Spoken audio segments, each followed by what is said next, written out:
Hello everyone and welcome back to the Coding Amateur. In the last video, I would have shown you how to secure your VPS using 4 basic steps. The first step would have been to create a pseudo user and then disable the root account. The second step would have been to enable the UFW firewall and open the ports that we need, which would have been the HTTP, HTTPS, and the SSH port. The third step would have been to change the default SSH port to something more obscure. And the fourth step would have been to install fail to ban. In this video, I want to share with you a tool that I found to be very useful.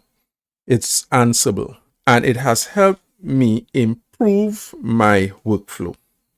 So what is Ansible? Well, according to the documentation, Ansible is an automation language that can describe any IT environment, whether Homelab or large-scale infrastructure. It is easy to learn, beautiful code that reads like clear documentation. But what does all of that mean? Well, there are many repetitive tasks that we may perform on a server, a VM, or a VPS. These tasks can range from setting up SSH keys to disabling the root user to firewall configs. If you manage multiple servers daily and you have to do the same configuration over and over, Ansible can automate these processes, allowing you to increase your productivity. All it requires is that Ansible be installed on the control node, and the manage node must have Python 3 installed on it. So what is the control node? It's simply the system that Ansible is installed on that controls the remote machines. So that would be your remote VM, VPS, or server. What is the managed node? The managed node is a remote system or host that Ansible controls. Ansible is agentless, so you don't need to install Ansible on the managed node. You simply need Python 3 to be installed. Let's install Ansible. Ansible needs to be installed on the control node, and you must have Python 3 installed on the managed node. My local machine will be the control node, and I am using Zorin OS, which is based on Ubuntu. So the commands that you will see would be the commands for Ubuntu. When you install the latest LTS version of Ubuntu, which is 26.04, it comes with Python installed out of the box, and I believe it's Python 3.14.4. So let's look at the commands that we will have to run to install Ansible on this local machine. So the first command would be sudo apt-update. All right. Our second command would be a script that we need to run that will allow Ubuntu to manage the repositories that we will install. So our second command, and I think I appended it onto the first one, so let me just backspace so you could see that. All right. Okay, good. So this is the second command here that we want to enter. Okay, so we need to install this one. The reason I'm not installing them is because I have done so already. Okay, so and everything ran smoothly. So I'm just going to delete this, and we have our third command, which would install the repository for Ansible. All right.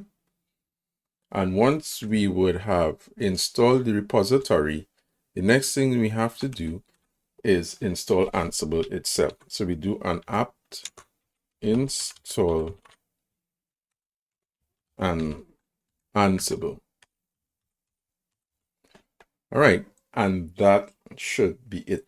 Now I just want to reiterate, Ansible is agentless, so you only need to install Ansible on the control node. And the control node in this case is my local machine. On the managed node, which would be my VPS, it just needs to have installed on it Python 3. Okay. And by default on Ubuntu, the latest LTS is 2604. It already comes with Python installed. I can't say for the other Linux distributions, but just keep in mind that on your managed node, you must have Python 3 installed. All right. So in your code editor, I want you to create a folder called Ansible. So if you look at my code editor and I'm using VS Code, you would see that I have a folder already created called Ansible. On the side of VS Code, I have a text file open, and on this text file, I'm going to have all of my managed nodes that are going to be registered in Ansible or with Ansible.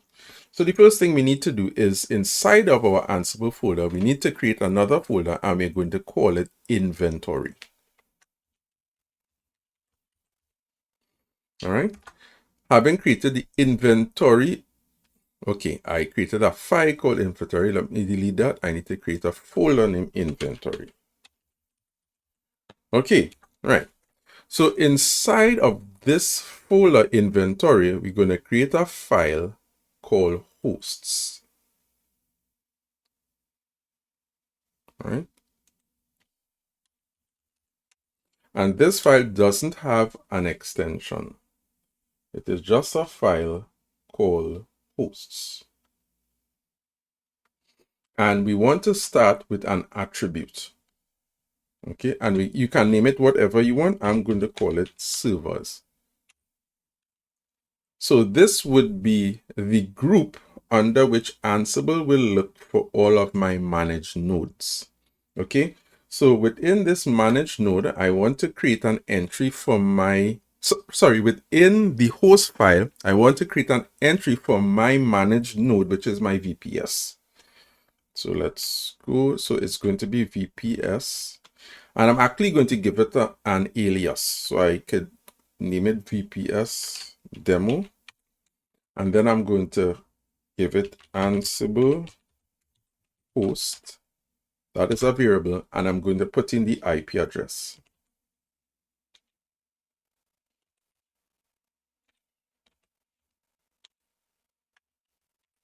All right, now I'm going to save.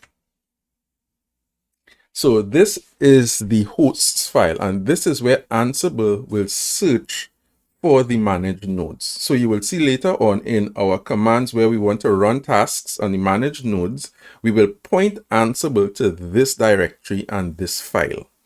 Now, if you have multiple servers or multiple VMs or whatever as managed nodes, you could simply just put all of the IP addresses. So if I wanted to add another managed node, I could just simply put the IP address, and this is just an example. It's not a real IP address per se, just 4.5, and that's another host. Or I could put the name, the DNS name of that host, right? So I could put work machine, right?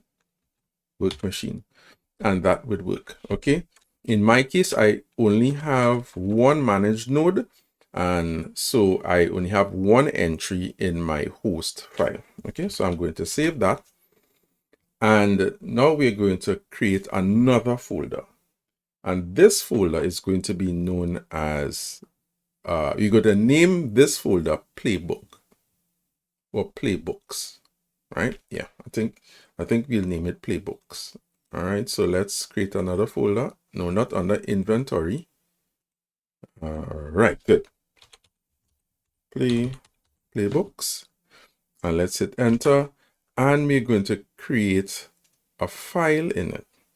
Now, let me just explain what this playbook folder will contain. This playbook folder will contain the YAML files that would be responsible for automating the processes we want to perform on our managed node. So think of it like an instruction manual that we pass to Ansible, and then Ansible will execute it on the managed node, in this case, my VPS. So you can have many playbooks doing different things. And the good thing about it is that you can use one playbook and execute it across multiple servers. So that way you automate tasks that you do repeatedly without having to log into every VPS and keep repeating the same steps over and over again.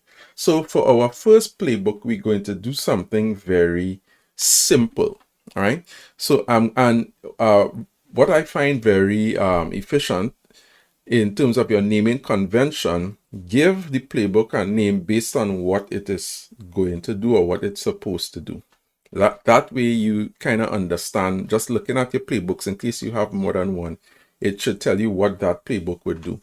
So our first playbook would be to update our VPS, or to date my VPS, sorry. All right, so let's going to give it apt-update dot, and it's going to be a YAML file. YAML, right?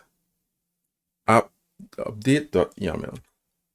Okay, and you're going to notice that it doesn't have a YAML file per se icon, but you see the icon, the Ansible icon coming up, and that's because I have an extension installed, and I think this is it here.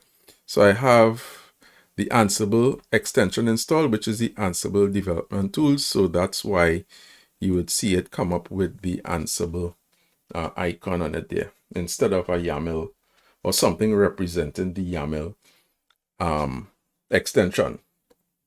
Okay, so I'm going to copy and paste the code for this file, and then I'm going to explain what each line does. Okay, in brief. All right, so let's okay. So first thing you should note is that in a YAML file, the indentation is very important. So you must respect the indentation. So let me save this, right? So this is the apt-update YAML file. Now, first off, we have the hosts. And notice that you would see on some of the lines, you have a dash or a hyphen. This is important. Can't leave them out. So follow the structure that you see.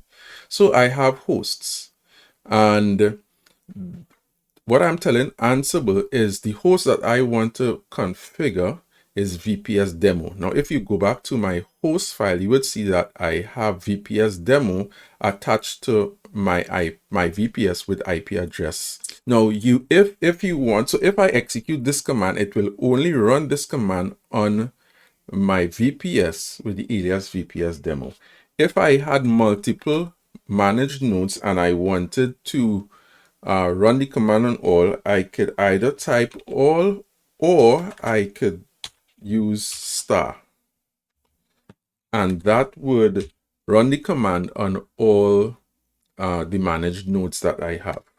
But for now, I'm just going to use VPS demo because I only have one node. All right.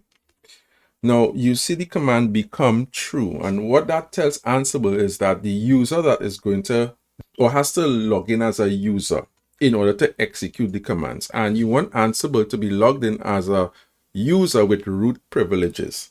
When you put become true, it is telling Ansible that to perform these tasks, you must have sudo privileges, right? So I hope I explained that clearly. The next command, serial 1. And let's say I had about 4 or 5 managed nodes in my host file, and I would run this playbook. Ansible would update all of them simultaneously. Now, if I do not want that behavior, serial 1 tells Ansible is to update each managed node one after the next, instead of doing all of them simultaneously.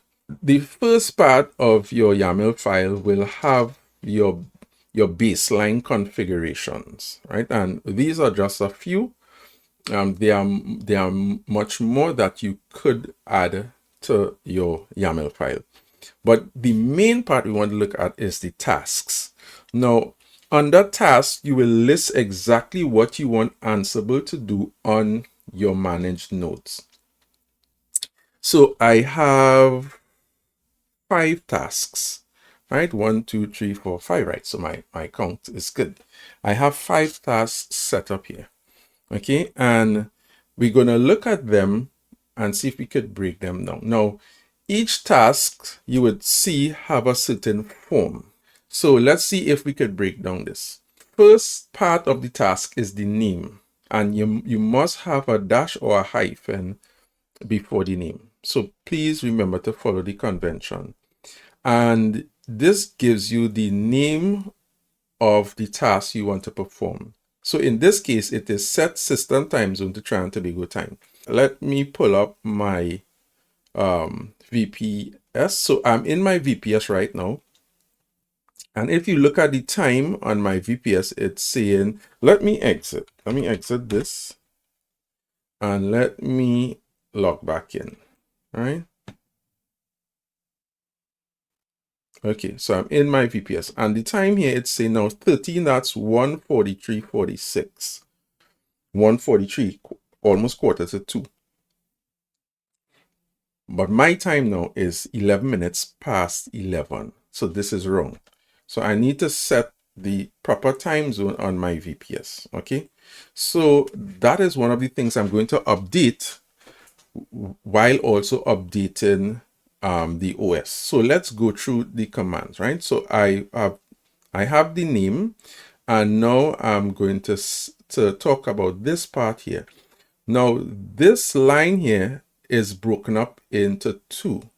So the first part is community.general.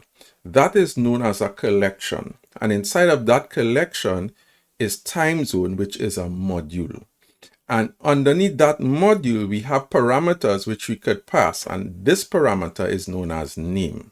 So how would I know all of this coming to Ansible for the first time? Well, let's go to the Ansible documentation, right? Now, one thing I want to mention, which I should have mentioned earlier when I was installing Ansible, is that you can go to the Ansible documentation and it will show you the procedure to install Ansible on your specific Linux distro. All right, so I will put a link to this documentation in the description so you could follow it. So you could install Ansible on Fedora. You could install Ansible from an EPL.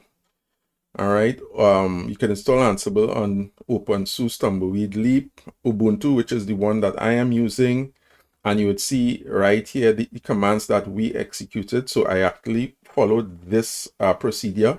You'll also see that you can install Ansible on Debian, Arch Linux, and also on Windows. All right, so I'll put a link to the description to this page. All right, so having said that, let's now jump to our, right, so I want to go to, right, collection index. So what we have is a collection index, and community.general is a collection index. So let's scroll down. If we scroll down, you will see here community.general. If I click community.general and we come down, you will see a list of modules, right? So I'm highlighting that modules. So inside that module, we'll be looking for time zone. So you're seeing time zone here. We are looking for the module time zone. So if we scroll down to T, because it's in alphabetical order. So let's scroll down to T, right? And we see here the time zone module. So let's click on it. Click the time zone module. And inside the time zone module, there are parameters. And the parameter that I would be using is name. And it simply says the name of the time zone for the system clock. In my case, it would be America/Port of Spain. All right. And that's simply it. And that is the first task. Okay. So let's do that for the others so you get accustomed doing that. So let me go back to the community index. Let's go to the second task. We want to update app cache. So we're going to ansible.builtin.app. So look at it's right here, ansible.builtin, that's the collection. And apt is the module. Let's go into it. So we have 2 parameters, update cache. What does that do? So let's go right down to the bottom to U, update cache. run the equivalent of apt.get update before the operation. So that's what this done. It runs apt.get update, and we give it a cache valid time. So let's go back up to cache valid time.c. Right, cache valid time. Update the apt cache if it's older than the cache valid time. In this case, I use 3600, which is 60 minutes or an hour. You could choose what time you would want to use. All right, and that's simply the second task. Right, so let's go back again.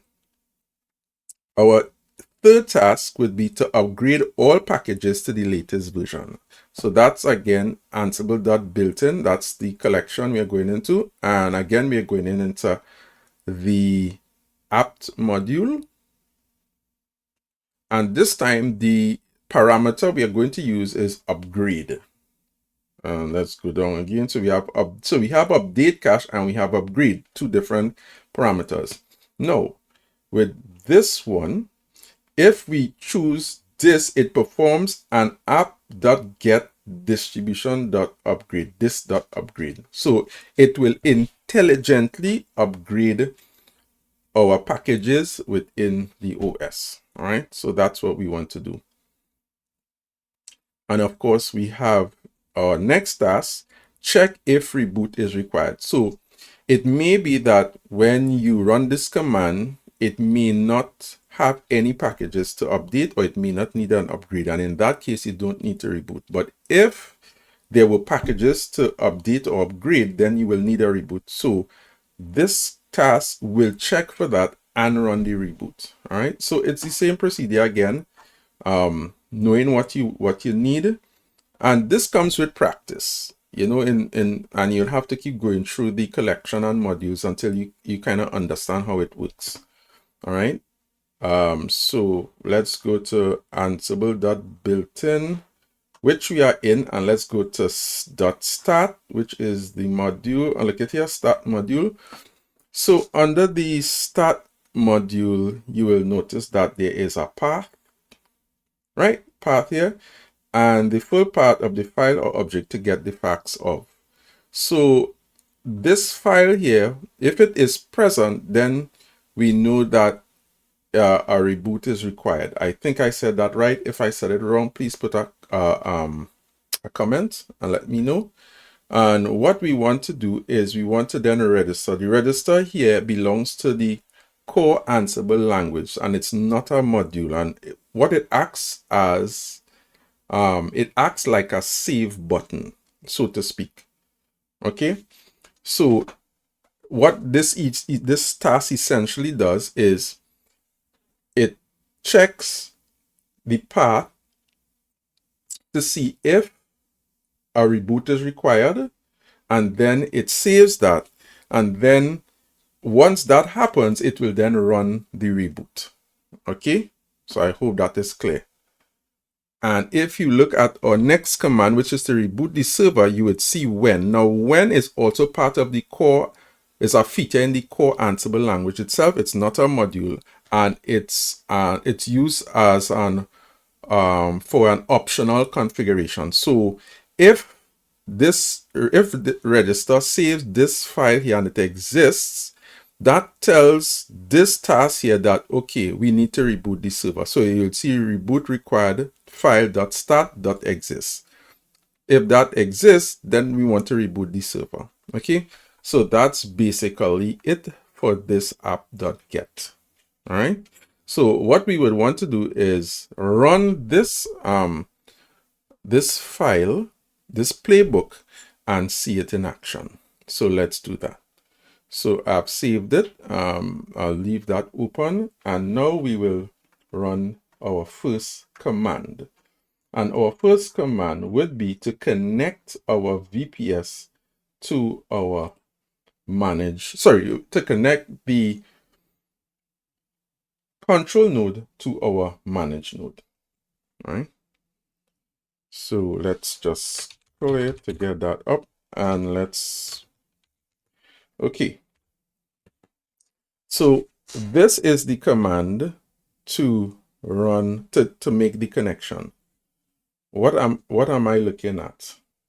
So you would see an environment variable, Ansible host key check-in false. Now on my machine, it will always check for a key. I did not set up any SSH key, so it will fail. And once it fails, the connection will not go through. The best thing to do is to set up SSH keys. To make this video a little easier to go through, I did not set up SSH keys at first. I'm using username and password to log in. In our next video, I will show you how to use Ansible to set up SSH keys. So for now, we will not be using keys. We are using username and password. So I have to give it this temporary environment variable in order to allow this command to go through. Okay, so the second command you'll see here, Ansible. This involves the ad hoc command engine used for running single quick task instead of running the entire playbook file. All right. Following that, we have -i. Okay, -i. That's a flag, and then we have /inventory /hosts. So the I flag there stands for inventory. It tells Ansible exactly where your infrastructure map file is saved. In this case, you are instructing it to bypass any default system paths and read the specific file named hosts located inside your inventory folder. All right. And then the next part of the command is VPS. Now I have here VPS server, but what I should have is VPS demo. So let me put VPS demo, and this is the VPS, or this is the managed node that we want to connect to. All right. We have -m, another flag, ping. It tells Ansible to execute the built-in ping software module. This is a diagnostic module that logs into the server, checks if Python is available, and returns a successful green pong if the link is healthy. All right, so we'll see that in action in a bit. Next, we have the user, and this tells Ansible that the user name is root. In this case, I still have my root user exposed, but we're going to fix that shortly. And it's also going to ask for the password. All right. So let's run our command. But before I run the command, I want to bring back up my file because I'm going to need the password from my for my manage node.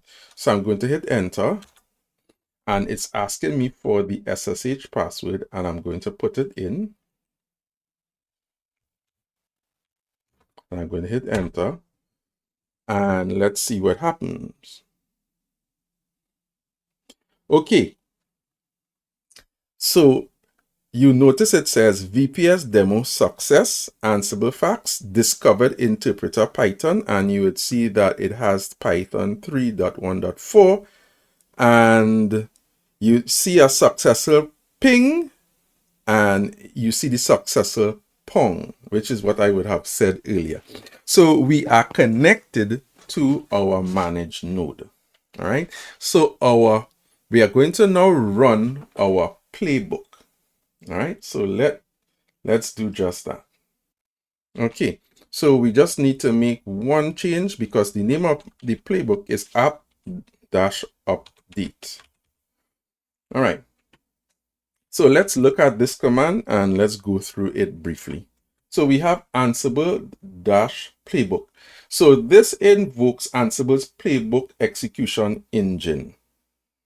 Unlike the simple Ansible command, which runs just one quick ad hoc task, Ansible Playbook is designed to open an automation script file and run a whole sequence of structured tasks in order. All right, so that's what that does.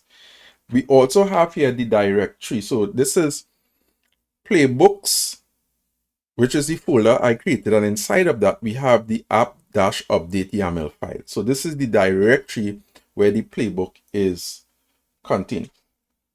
This is the relative path to the exact automation script you want to run. You are telling Ansible to open the file name apt-update.yml inside your Playbooks folder and execute whatever configuration steps, like packages, updates, or installations, are written inside it. Sorry. So that's what that does. We also have again the user, which is root. So it specifically tells Ansible what user to use. Now, in our host file, we could stipulate what the user is so that we don't have to put it here. But I'm not going to do that simply because in another playbook we run, we are going to change the user to the pseudo user. So that would then mean that I have to go and change it in my host file. For the purpose of this video, I'm just going to manually set the user in the command, right? The next flag we have here is -e, and it stands for extra variables, and we are also dynamically injecting a temporary variable into the execution, right? So here we are forcing Ansible to connect over standard port 22.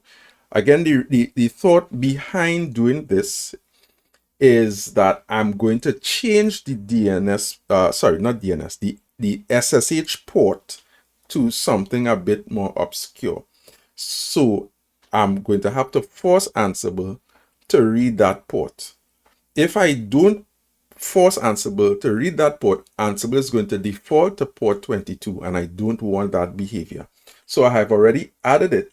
So when I come back with the other playbook to change the port, it's already there. So I just have to change the port number. All right. And we have ask password. That is going to ask me for the password for user root, and ask become password. Now, just in case we may have two different type of users, we may have a regular user and we may have a pseudo user. I could put in the password for the regular user, and then I could also give Ansible the password for the pseudo user, right? In this case, it's being redundant. I don't need it, as root have all privileges, so I don't need the ask become password. But I just put the option so that you could know that that is an option. So in my case, when it asks me for the SSH password and I type it in, and it then asks me for the become password, I could just hit enter because it's going to be the same, right? So nothing too difficult about that. And then we have this command, which we would have already gone through before when we were connecting to our managed node, which is the inventory flag, and it's pointing to the file that contains the managed node information. All right. So let's hit enter and see what happens next.